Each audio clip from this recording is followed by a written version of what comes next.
Көкшөтте сағынып қалған.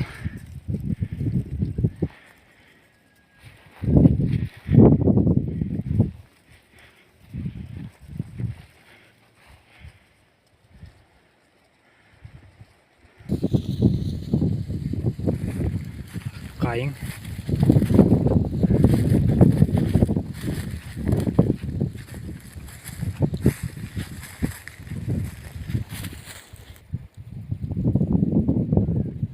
Біздің ауылдың табиғаты жазғы тұрым кезіндегі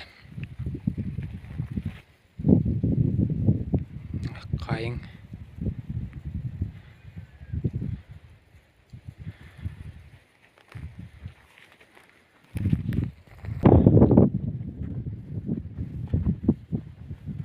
Жылқыларға келдім. Судың ішінде тұр.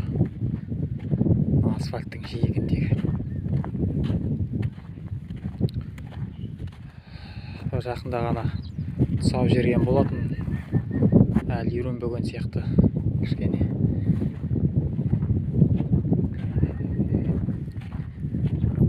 Қара багира деген біздің. Кел.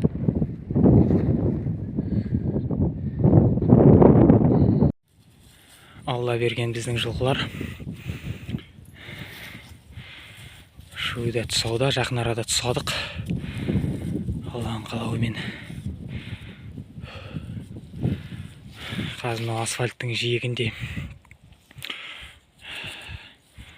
су бәтпақ. Қар ергеннен кейін жиналған су. Енді шідері салу мұндай уақытта ол қауіпті деп есептеймін. Өйткені жылқы ана жерден су ішем деп батып қалып, одан тұра алмай тұншығып қалуы мүмкін. Жай ғана тұсақ қойдық. Енді ұстатпай жатыр кішкене. Шуынан мұны кәрісі. Енді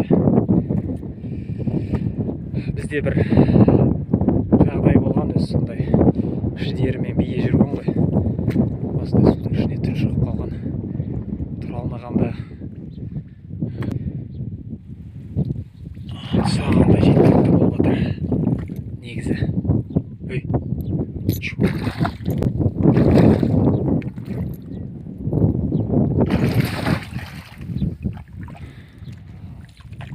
Аяғымда да ондай боты сияқты нәрсе жоқ. Біреуін шығарсам, қалған шығарма деп ойлап жатырмын.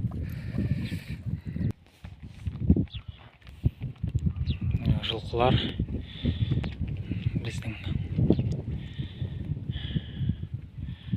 судың ішіне кіріп алған. Бұл жер негізі апасына, шідері салса апасына өте. Сондықтан енді абайлау керек. Қазір мұны су жиналған да жерде.